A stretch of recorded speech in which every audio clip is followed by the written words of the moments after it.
Assalamualaikum warahmatullahi wabarakatuh. Perkenalkan, saya Siti Rahmani, NIM 240104056, akan mencoba menjawab beberapa pertanyaan UAS Fikih Munakahat. Baiklah, langsung masuk ke soal pertama. Soal pertama di sini ada masalah mengenai sepasang suami istri di mana mereka telah menikah selama 7,5 tahun, dan pada tahun terakhir hubungan mereka itu merenggang karena si suami sering melakukan kekerasan verbal dan tidak memberikan nafkah lahir yang cukup. Lalu si istri kemudian memilih keluar dari rumah tanpa izin dan pulang ke rumah orang tuanya. Jadi si suami malah menuduh si istri melakukan nusyuz dan konflik ini semakin tajam hingga melibatkan keluarga besar kedua belah pihak dan berada di ambang perceraian atau syikok. Jadi pertanyaannya, jelaskan posisi rumah tangga si istri dan si suami atau pasangan suami istri ini berdasarkan konsep hukum keluarga Islam dan hukum yang berlaku dalam Indonesia, serta berikan solusi hukum menurut Anda dari kasus tersebut sesuai dengan fikih Islam. Jadi dapat kita lihat di persoalan pertama itu kita bisa melihat ada masalah terkait nusyuz dan syikok. Nusyuz yaitu adalah pembangkangan oleh seseorang, baik itu si istri kepada si suami maupun si suami kepada si istri. Dasar hukumnya kita dapat melihat Quran surah An-Nisa ayat 34. Disitu sudah diatur mengenai nusyuz. Namun kita perlu perhatikan kondisi pada permasalahan ini. Suami menganggap istri itu nusyuz, padahal kita dapat melihat bahwasanya si suami yang telah melakukan nusyuz atau dia tidak memenuhi kewajibannya sebagai suami karena dia tidak mengasih nafkah lahir yang cukup, dan dia juga melakukan kekerasan verbal kepada si istri. Itu merupakan bentuk pembangkangan atau nusyuznya suami kepada istri. Jadi bukan si istri yang nusyuz pada permasalahan ini. Dan permasalahan yang kedua, kita berarti tuduhan suami kepada istri yang nusyuz karena si istri keluar dari rumahnya tanpa izin itu tidak dapat dibenarkan, karena si istri keluar dari rumah itu bukan karena dia sewenang-wenang, tapi karena dia merasa tidak dicukupi nafkahnya dan karena dia mendapatkan kekerasan verbal tadi yang seperti di soal. Selanjutnya kita dapat melihat dalam masalah ini adanya perselisihan yang terus-menerus atau dapat kita kenal dengan istilahnya syikok dalam fikih Islam, yaitu perselisihan terus-menerus antara suami dan istri yang dikhawatirkan bakalan membuat bubarnya perkawinan. Jadi dasar hukumnya kita dapat melihat di surat An-Nisa ayat 35. Dan di syikok ini kita perlu menunjuk hakamain dari pihak istri maupun dari pihak suami sebagai orang penengah dalam masalah ini. Jadi syarat hakamain itu dia harus laki-laki, adil, dan dia harus memahami permasalahan dalam rumah tangga, dan dia juga harus bebas dari pengaruh untuk memperkeruh masalah. Dan menurut Imam Syafi'i, wewenang hakamain ini dia hanya sebagai wakil suami maupun istri dalam mencari penengah atau solusi. Selanjutnya saya akan menjawab mengenai solusi yang bisa saya berikan, yaitu pertama kita bisa mulai di syikok tadi, di perdamaian. Syikok tadi kan bisa menggunakan tujuannya kan untuk perdamaian, untuk mencari solusi. Kita bisa mendamaikan antara si suami dan si istri. Kita bisa memberi nasihat mungkin dari hakama ini ke si suami, dia harus menjalankan kewajibannya, dia harus melaksanakan kewajibannya, dan si istri memiliki hak atas itu. Dan yang kedua, si suami tadi dia harus meminta maaf atas kekerasan yang sudah dia lakukan, dan dia juga tidak boleh mengulangi perbuatan itu karena itu perbuatan yang tidak dibenarkan, dan dia harus melakukan kewajibannya, yaitu memberikan nafkah secara lahir yang cukup. Apabila perdamaian dan kewajiban suami tadi itu nggak juga berhasil, maka si istri berhak mengajukan perceraian ke pengadilan agama sesuai dengan Undang-Undang Nomor 1 Tahun 1974 Jungto KHI pasal 116 huruf A dan huruf F. Jadi jalan keluarnya itu bisa si istri mengajukan perceraian atau cerai gugat ke pengadilan agama. Selanjutnya untuk soal yang kedua, kita dapat melihat bahwasannya di soal ini mengatakan Sofia Salsabila merasa sudah tidak tahan lagi dengan hidup bersama suaminya karena si suami itu kecanduan judi online sehingga menghabiskan tabungan keluarga. Si istri memutuskan untuk mengajukan gugatan cerai ke Mahkamah Syariah dengan menolakkan jumlah uang atau iwad dengan tebusan agar suaminya bersedia menceraikannya. Pengadilan akhirnya mengabulkan gugatan tersebut. 2 minggu setelah putusan pengadilan, mantan suami Sofia Salsabila yaitu Lutfi Nabil Sirait menyesal dan meminta Sofia untuk rujuk kembali. Jadi pertanyaannya, bagaimanakah prosedur formal pelaksanaan khulu di Mahkamah Syariah? Dan hakim biasanya memutuskan perceraian tersebut dengan jenis talak apa? Itu pertanyaannya. Dan apabila mantan suami Sofia memiliki hak untuk melakukan rujuk secara langsung dalam masa iddah pasca putusan khulu tersebut, maka cara merujuk bagaimana agar dia bisa kembali? Jadi mari saya jelaskan secara satu persatu. Di dalam soal tadi kita bisa melihat ada 3 permasalahan dalam soal kedua, yaitu mengenai prosedur khulu ke pengadilan agama.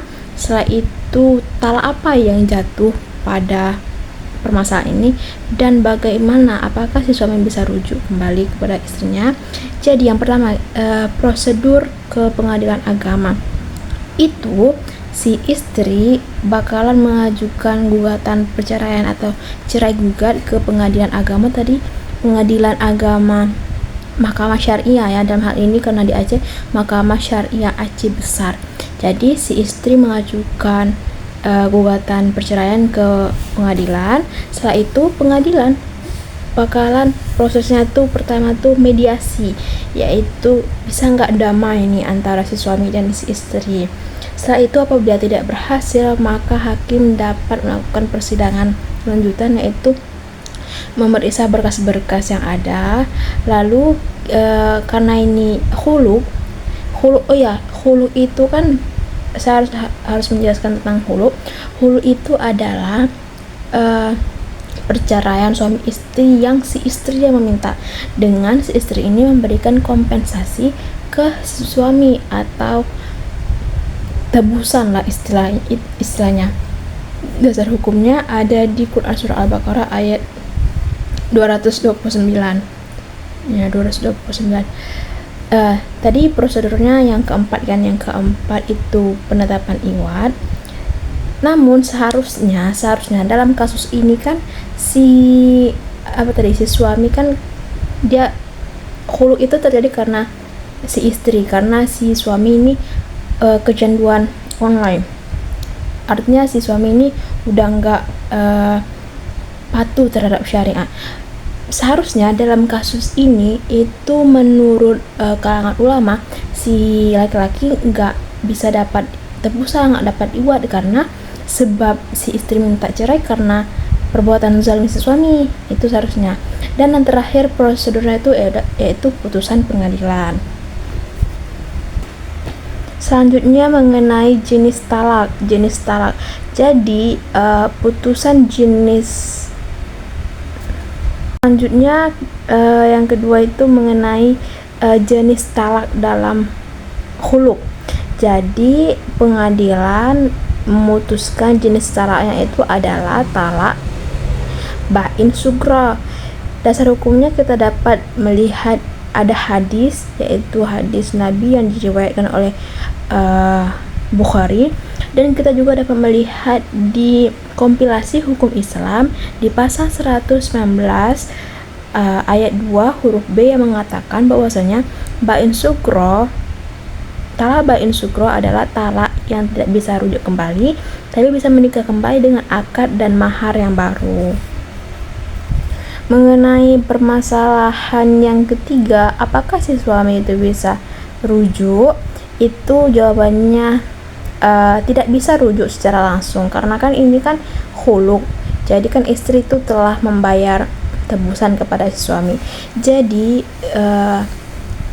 prosedurnya itu si suami bakalan, kalau memang orang nih berdua setuju mau kembali menikah, itu mereka harus menikah dengan akad baru dan mahar baru, menunggu si istrinya masa iddah dulu 3 kali suci atau sekitar 3 bulan seperti itu.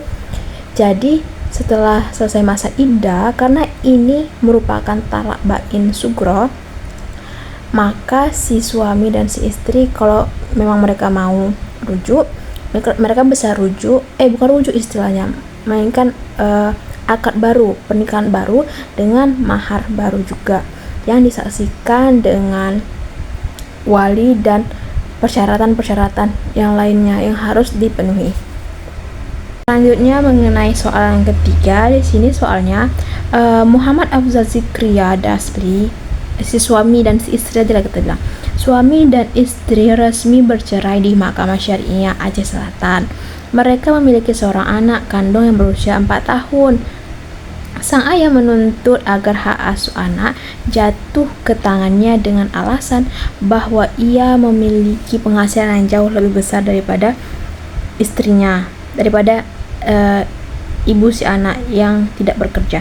Jadi pertanyaannya, berdasarkan ketentuan hukum Islam dan regulasi perkawinan yang berlaku di Indonesia, pihak manakah yang paling berhak menerima hak hadonah untuk anak usia 4 tahun tersebut? Berikan dasar hukum yang kuat. Jadi pertama kita harus tahu dulu apa itu hadonah. Hadonah itu adalah pemeliharaan anak, karena si anak itu masih belum memayis. Pemeliharaan anak dengan memenuhi kebutuhannya, memenuhi pendidikannya, menjauhkannya dari hal-hal yang buruk.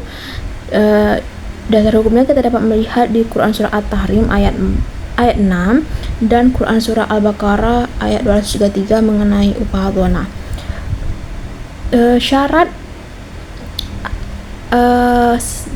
hadonah ini maksudnya syarat seseorang yang bisa memelihara anak, yaitu adalah Islam. Ini menurut beberapa kalangan ulama Islam, tapi enggak selalu.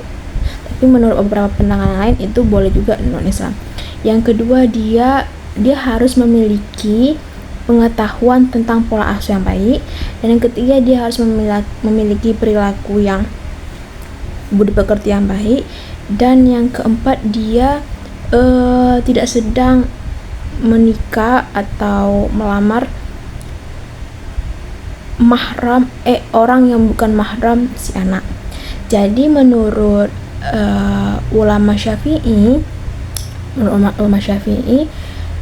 hadonah ini sampai si anak mumayyiz, yaitu 5 tahun 6 tahun. Itu menurut Imam Syafi'i.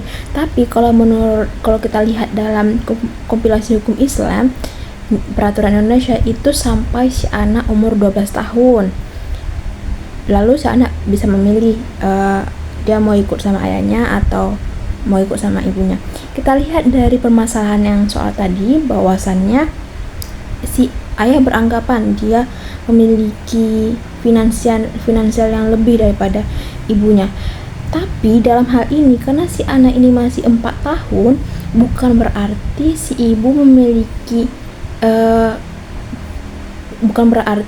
ibu tidak berhak dalam memelihara anak tadi. Karena Imam Syafi'i bilang pemeliharaan anak itu dapat dilakukan oleh yang pertama ibu, yang kedua nenek dari ibu, yang ketiga nenek dari ayah, yang keempat saudara perempuan, yang kelima adalah bibi, yang keenam adalah saudara mahram yang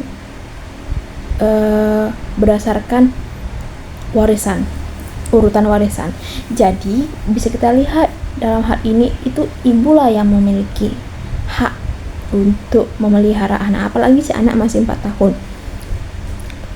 Bukan berarti karena si ibu yang tidak bekerja dia tidak memiliki hak akan itu, dan kebutuhan si anak itu masih menjadi tanggung jawab si ayah. Jadi walaupun si anak dipelihara oleh ibu dan ayah telah bercerai, tetap si ayah memberikan nafkah kepada si anak, memenuhi kebutuhannya, memenuhi kebutuhan pendidikan, memenuhi kebutuhannya yang lain-lain. Mengenai perspektif hukum Indonesia, KHI, kita bisa dapat melihat di KHI pasal 105 huruf A itu dibilang kalau anak belum memais di bawah 12 tahun itu dia ke ibunya, ibu yang memelihara. Dan kita bisa dapat melihat di huruf C bahwasannya ayah itu wajib memenuhi kebutuhan atau menafkahi kebutuhan si anak tersebut walaupun ayah dan ibunya telah bercerai. Jadi walaupun si ayah yang menganggap bahwasanya dia memiliki finansial lebih daripada ibunya, itu bukan berarti dia bisa sanggup menjadi seorang yang memelihara anak tersebut dengan baik sesuai dengan syariat Islam yang berlaku. Baiklah, sekian dari saya menjawab 3 pertanyaan UAS Fikih Munakahat. Saya harap semoga apa yang saya jawab itu menjadikan nilai baik bagi saya, dan saya akhiri. Assalamualaikum warahmatullahi wabarakatuh.